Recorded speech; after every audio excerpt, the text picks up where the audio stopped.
to the latest edition of the CE Pro podcast. I'm Executive Editor Arlen Schweiger.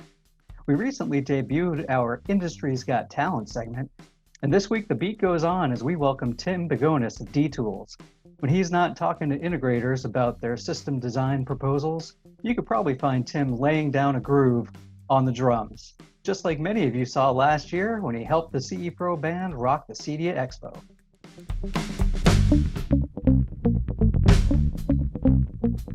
Tim Bigoness, Chief Marketing Officer and VP of Sales at D-Tools. Thanks for joining us on the CE Pro podcast. Thanks for having me. So Tim, you're well known within the industry, obviously for your work at D-Tools, but also for your musical instruments. You've been in the CE Pro band. We just want to go into that background a bit. So, when did you discover music, and how long did it take for you to really get into the drums too?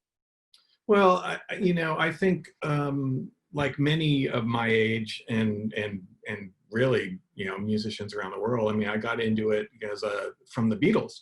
I was a little kid, and my sisters had Beatle records, and at the time they had a Saturday morning cartoon show, and I watched them every Saturday morning. I listened to all my sisters' records, so the Beatles were everything, and I pestered my parents for an electric guitar. And then the Monkees too, because the Monkees were on TV. So, that was accessible music. It was everywhere. And I was fortunate, I think, that I came up at an age when, the Beatles were still a real working group. The Monkees were, popular, and that TV show was on at the time. And I lived in the Bay Area in the 60s, right? So San Francisco and Haight-Ashbury. And so music was just kind of big in the culture. And I was lucky enough, I pestered them. On my 8th birthday, they got me an acoustic guitar, and I started taking lessons from a neighbor, my next door neighbor. She was a college student, and I took guitar lessons first. And then I was pretty impatient. I mean, I learned some chords, I learned how to play, guitar, but that wasn't enough. And I always was fascinated by the drums. And my grandfather was actually a musician, played stand-up bass and drums, and played in big bands in the 40s, and was really into Sinatra, and music was just always around our house. And he's the one that really got me into the drums. And I remember I got my first drum set, I think when I was 10 years old. One of those, it was blue sparkle, and I think it was from like the Montgomery Ward's Christmas catalog. Just this, basically wood, just as these tubs. But hey, it was a real drum set. Tim, last year when we spoke before the CE Pro band appearance at CEDIA Expo 2019, we talked about your passion for the drums, kind of focusing on the groove and rhythm side as opposed to maybe the technical approach that some other drummers may take. How did you arrive at this approach to your drumming style?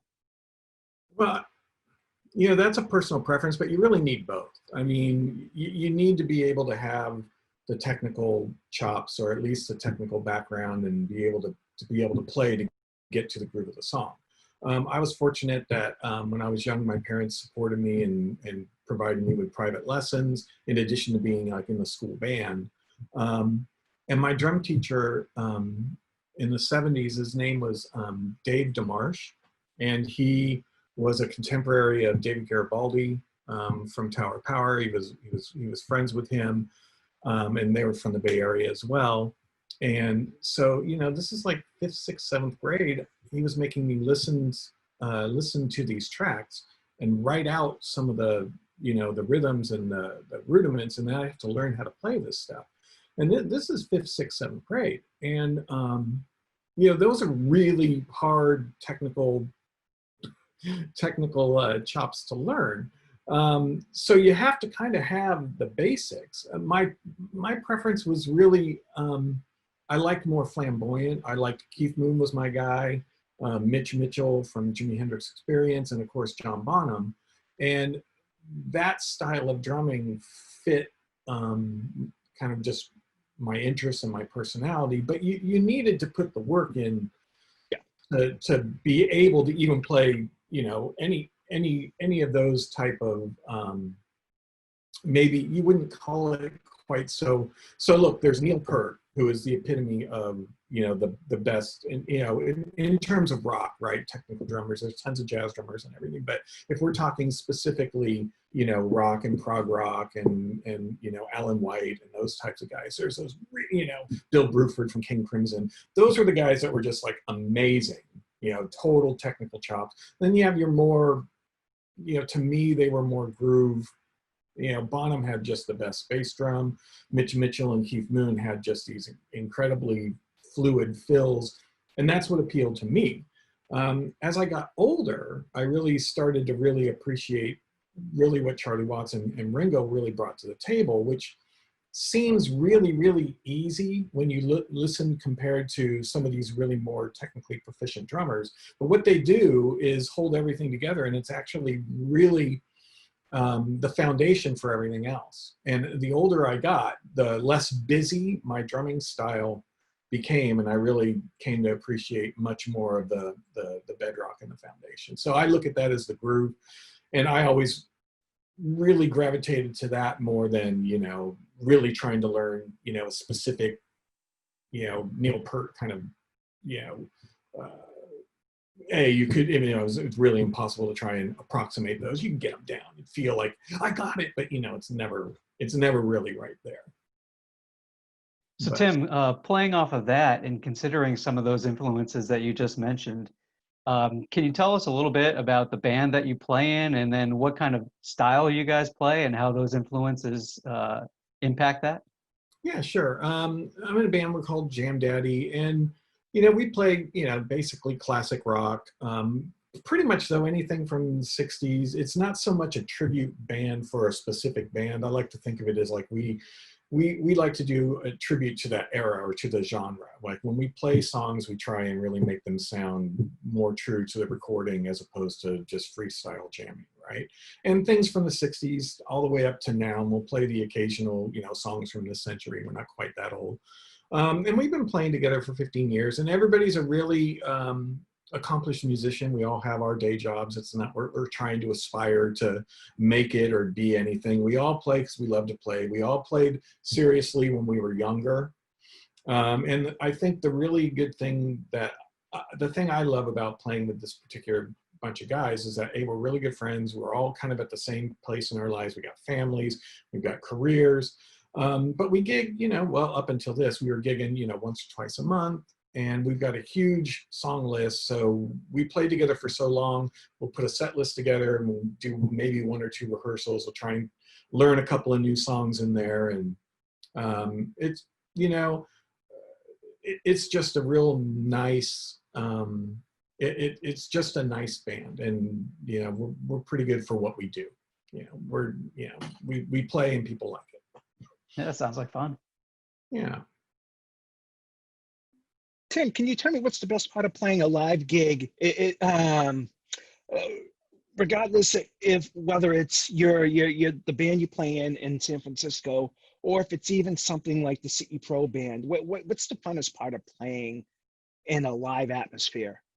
You know, I think it's just, honestly, it's really the playing. You know, when you get to, unless you're in a very successful band, it's a lot of schlepping, right? You know, it's a labor of love. And someone asks you to come over and jam. Okay, if you're the drummer, you've always got all the gear. Oh, and I also had the PA. So it's a lot of schlepping, right? So, but it's worth it, just to get and play with other people. And I like, you know, when you play with a certain group of people, and you know each other pretty well, then the music can kind of go different places and you get to know each other. And it's kind of, there's just nothing like that feeling. And when you play in front of other people and then they react and they like what you're doing, it just makes it all the more fun. And I just remember, you know, even my earliest days of playing in, you know, my first bands in high school, you'd go play at a party and no one was really really good. And there was no, you know, we'd play a few songs, but, you know, people were like, wow, that's awesome. And you just meet so many more people. It's just fun.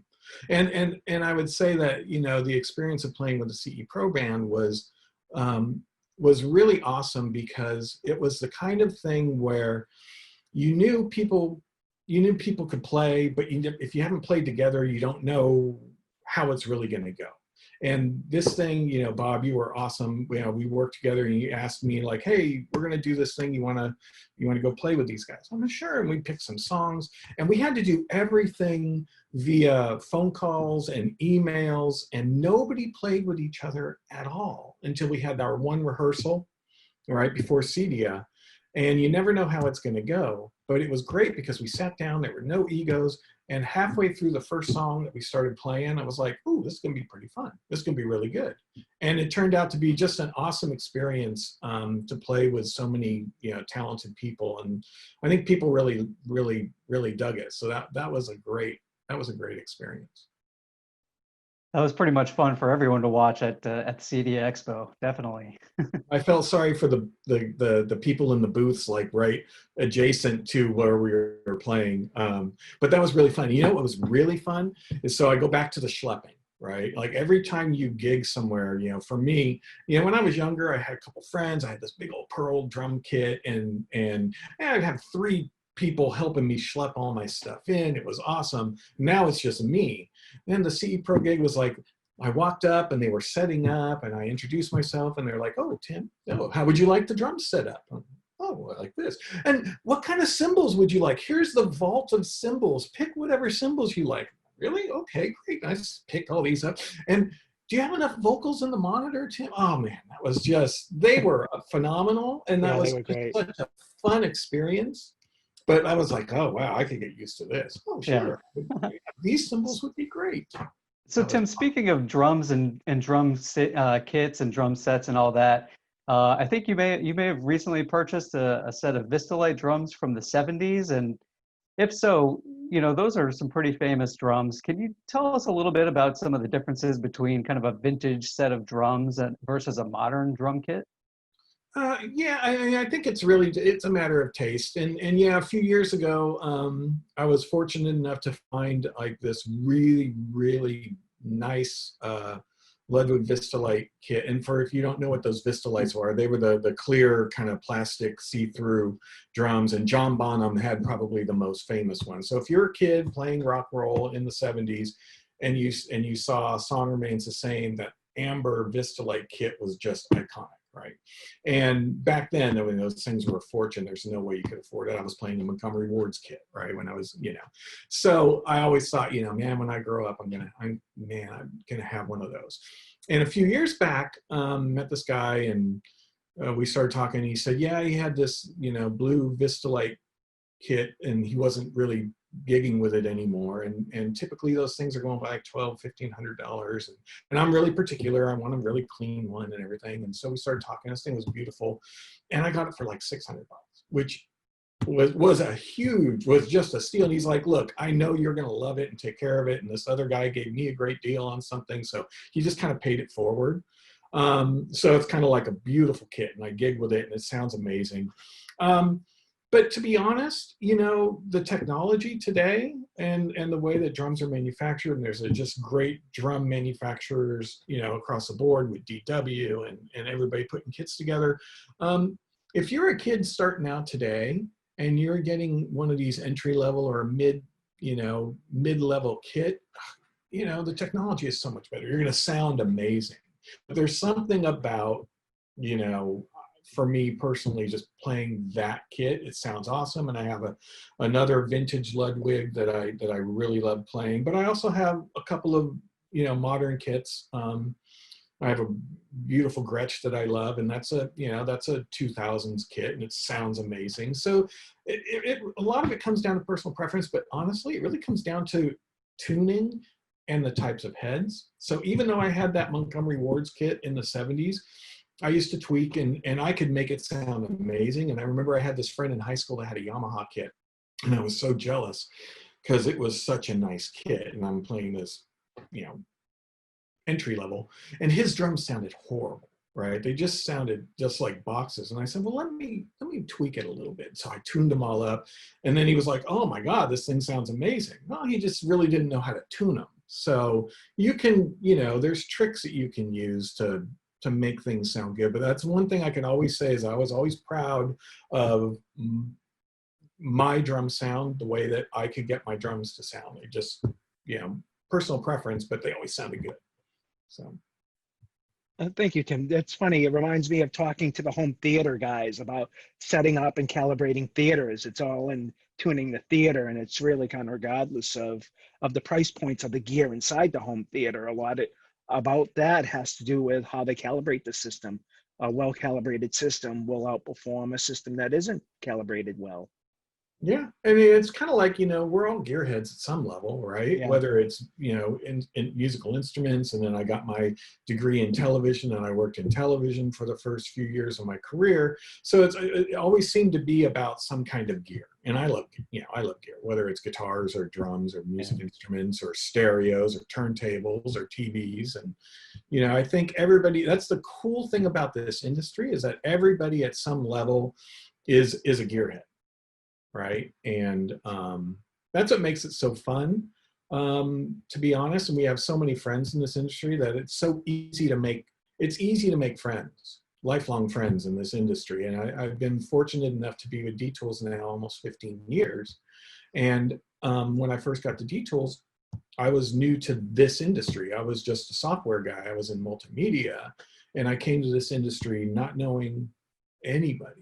And which was a switch, because I had built 15 years in the multimedia and internet industries, knowing everybody, and you get comfortable. And I will say that this industry was so welcoming, and the people are so passionate about what they do. And that's why I ultimately think, that given our situation right now, we're going to all be really busy when this starts to turn around, because of a couple of factors. One is, we're all doing this. We're all on Zoom. We're all working from home at some level, if we're fortunate enough to be working. So, I'm very grateful and thankful to still be able to work when so many aren't and suffering. But I think what it's exposing is, people are home. They're going to see the need for better networks. They're going to see the need for, I really do want to upgrade my systems. And they're going to be traveling less for a while. So at least on the residential side, I think, people are going to be investing in their homes. On the corporate side, I think travel is going to be slower to come back. So it's going to be conference rooms and video conferencing and huddle rooms and all the things that our guys do. Right. And I think that, I'm always kind of an optimistic person anyway. That's how I kind of look at things. But I think as we come back, our industry is going to be much more visible. And I think our guys are going to be really, really busy. So. Yeah, I think we're hearing a lot of that same optimism, really. It's just this whole crisis is really reflecting the need for a lot of that stuff, definitely. Yes, Tim. Before I ask you my request, could you provide any website where people can go to find you? Does your band have a website? Does it have a Facebook page? Is it on Twitter or Instagram or anything like that? Also, if you could provide the D-Tools website. We have a goofy little website, just jamdaddyband.com. Okay. And it's got some music samples on there. There's not a lot going on there. We play locally. It's not we play at some wineries and corporate things and golf clubs and things like that. So it's fun. And there's some recorded samples of music and things on there. Right now, obviously, there's no gigs anywhere. So, but yeah, it's fun. And the D-Tools website? That's the important one. It's www.d-tools.com. All right. Well, Tim Bigoness, thanks again for joining us on the CE Pro podcast, and we'll look forward to talking to you again in the future. Great. Thanks for having me, guys. This was awesome. And hope everyone stays safe, and hopefully we get back to work very soon so we can play again.